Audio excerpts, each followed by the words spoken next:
grado, Mayorani de Izarra. Llegué a Lagunillas muy pequeña. Me trajeron mis padres, pues desde los 9 meses de nacida empecé a padecer de asma. Y el médico tratante le recomendó a mis papás que me trajeran a Lagunillas, que tenía el clima más maravilloso del mundo y que aquí podía yo mejorar de mi enfermedad. Y así fue. Mejoré de mi enfermedad y nos quedamos para toda la vida. Con el tiempo estudié aquí en el grupo Manuel Gual. También conocí al que sería mi esposo, Homero Izarra Avendaño. Homero había partido muy joven a Maracay a estudiar en la Escuela de Aviación.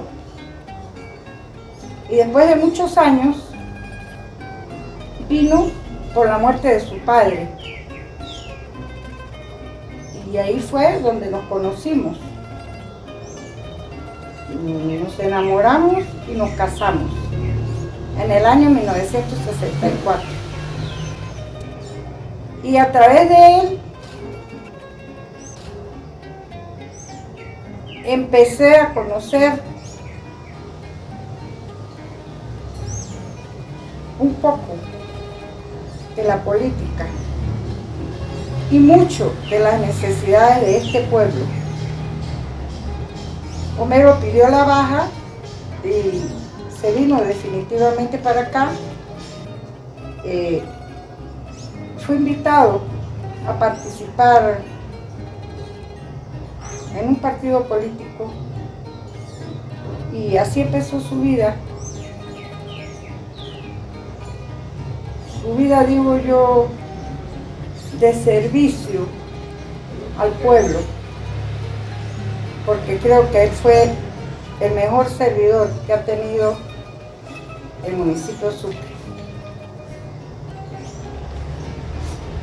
Fueron muchos años de vivir nosotros, digo nosotros, todos los pobladores de Lagunillas y de San Juan de Lagunillas también, muertos de sed. Este es un pueblo maravilloso, hermoso. Su gente es la gente más cálida, más espiritual, más hacendosa, más maravillosa que puede haber en el mundo. Pero todos moríamos de sed. Y cada presidente de la República o cada candidato a presidente que nos visitaba, el clamor del pueblo era agua. Solamente pedíamos agua. Y siempre las ilusiones morían porque nunca se nos regalaba lo que pedíamos. Hasta que llegó el año 80 y póngale que 81, 82. No soy muy buena para las fechas. Además, ya estoy bastante grande y no recuerdo muy bien las fechas.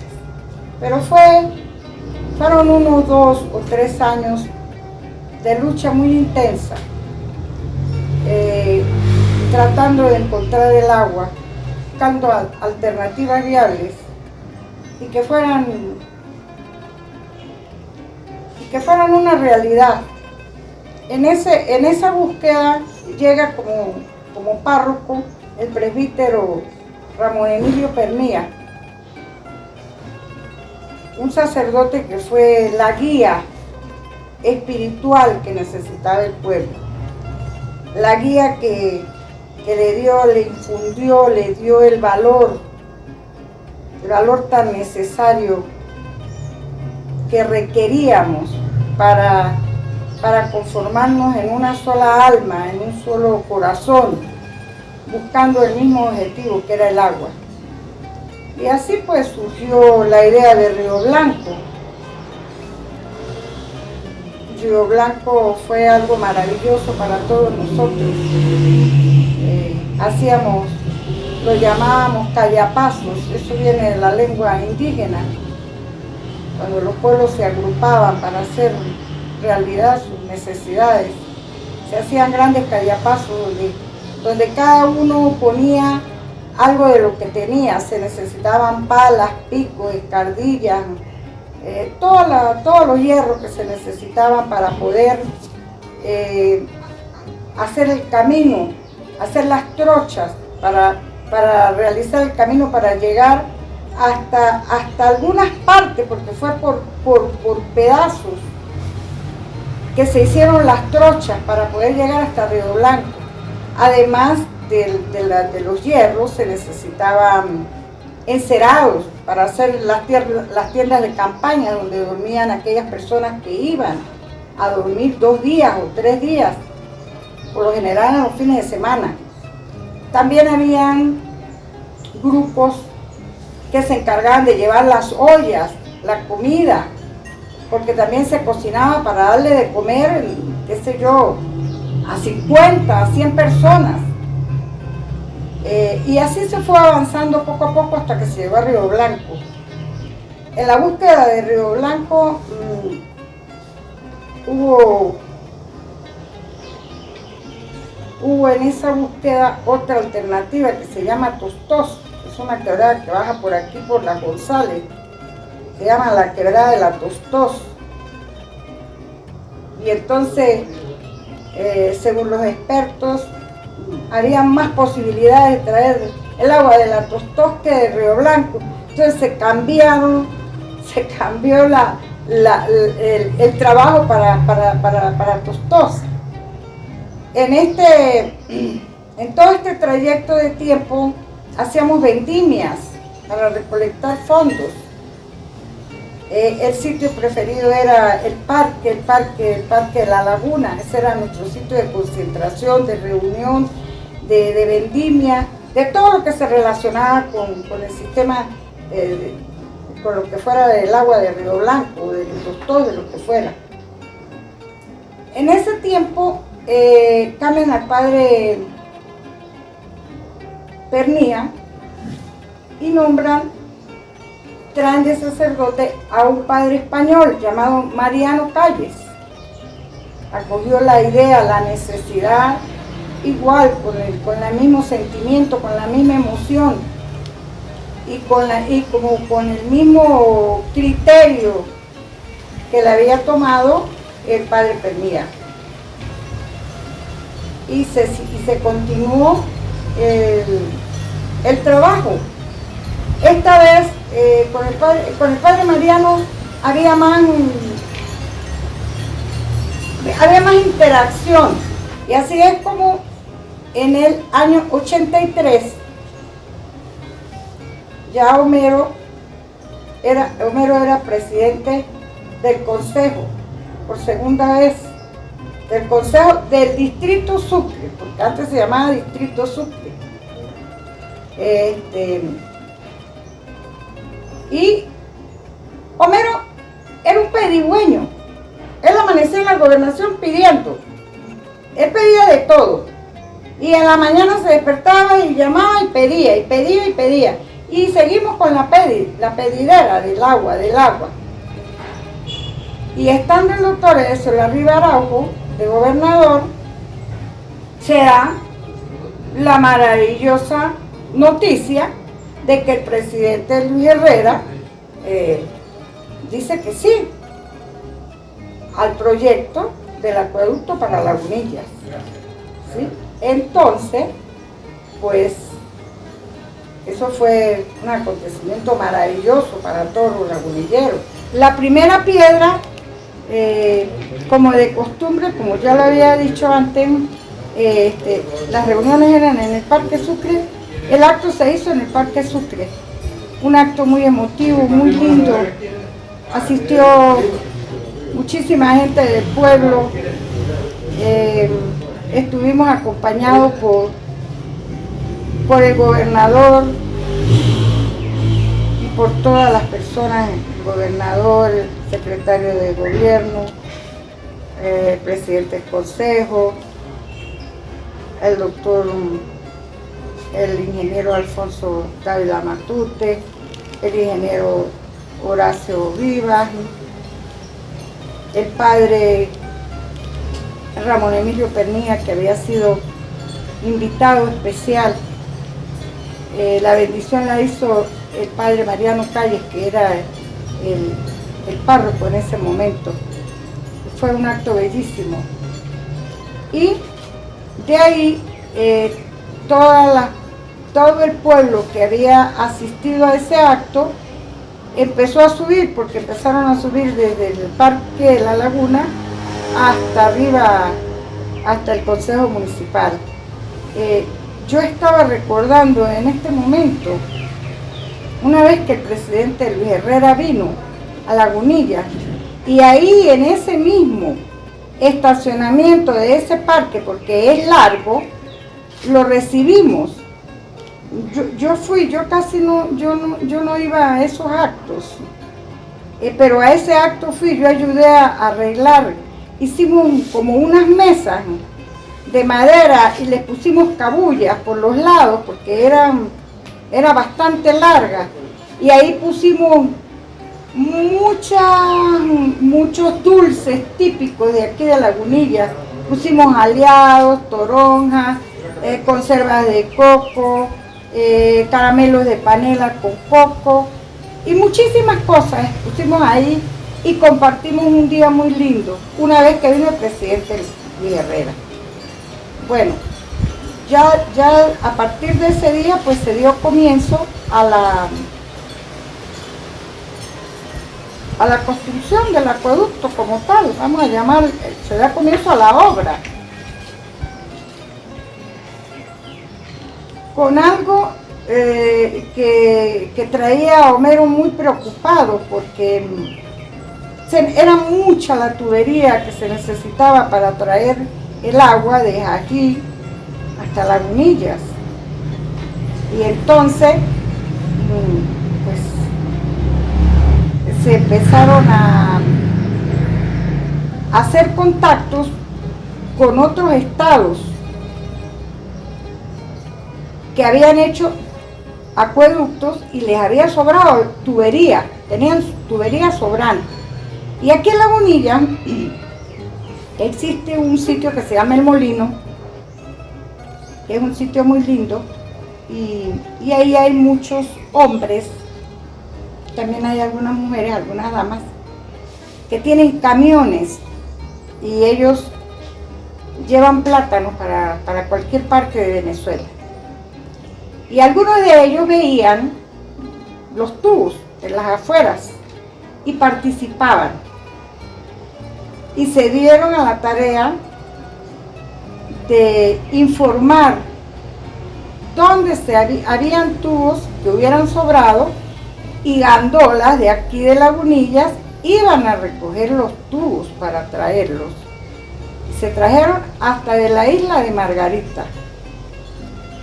El sitio donde se ponían los tubos era en La Variante, ahí más abajo donde queda hoy en día el mercado de los tomateros, queda antes de la India.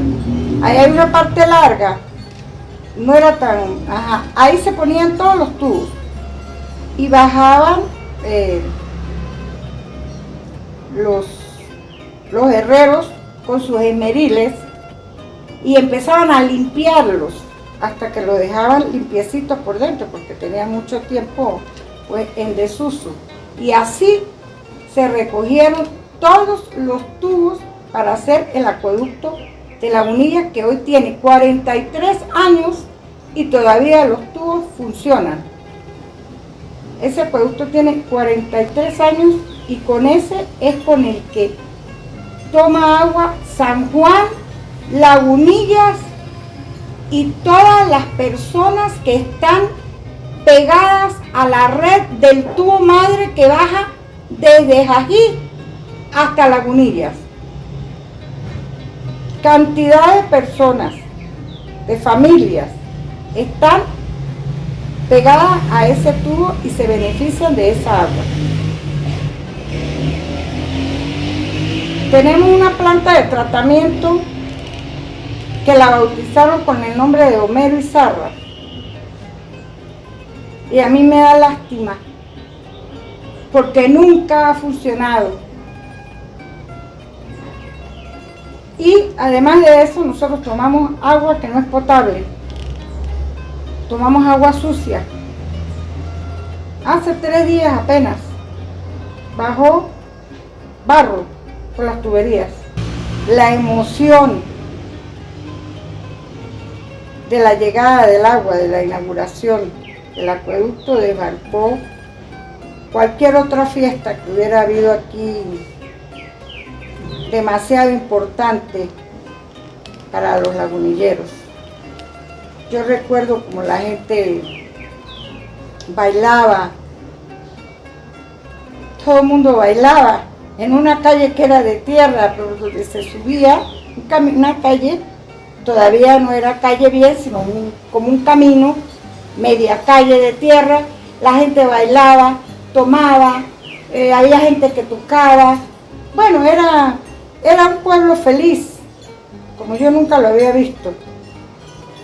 Hoy mismo le pregunté a alguien de la familia si recordaba el día exacto, porque yo no lo recuerdo.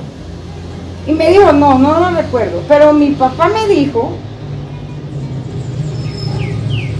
que yo nací en diciembre. Y él ya había hecho la mistela para el día que yo naciera. Y resulta que ese día de la inauguración del acueducto, mi papá sacó la garrafa de mistela y se la llevó para San Miguel, para brindar con la gente que estaba festejando la inauguración del acueducto. Y bueno, y pues así dejamos de ser un pueblo muerto de sed y empezamos a disfrutar de las bondades de tener agua todos los días en la casa, de poder tener unos helechos como estos que usted ve, y de tantas cosas maravillosas que sucedieron con la hechura del acueducto en el mandato del doctor Luis Herrera Campins. También hubo otras obras a las que el presidente Luis Herrera Campins vino a inaugurar aquí a Lagunillas, además del acueducto. Inauguró en otra oportunidad que nos visitó el módulo de la Alameda, que ese módulo en ese momento fue muy importante porque ahí empezó a funcionar la primera guardería pública que se creó aquí en Lagunillas para las madres que tenían que trabajar y no tenían dónde dejar sus niños para que se los cuidaran, sus niños pequeños. Ahí también funcionó y funciona una biblioteca pública y funciona la oficina de correos de Lagunillas en el módulo de la Alameda. También inauguró la Plaza Sucre, que se había remodelado, y él vino a la inauguración. Y por último, esto es una anécdota que tengo yo que me ocurrió con él. Una vez, en una de las visitas que hizo a Lagunillas, llegó Homero con él aquí a la casa. Me dijo que quería que el presidente venía a refrescarse, fue las palabras, fue a refrescarse y a descansar un ratito y a tomarse un café. Y cuando Homero dijo que tomarse un café, yo una vez pensé, ay Dios mío, yo que no sé hacer café bueno, pero igual, yo le dije al presidente, yo no sé colar café bueno. Me dijo, no importa, está muy joven todavía, tiene tiempo para aprender. Y bueno, colamos el café, yo prácticamente no colé el café, me ayudó Antonio Rojas, un amigo, y le bajamos el café y se lo dimos a Luis Herrera. y Luis Herrera se lo tomó. Y listo, así termino mi historia de lo que fue el presidente Luis Herrera Campins para Lagunillas de Mérida.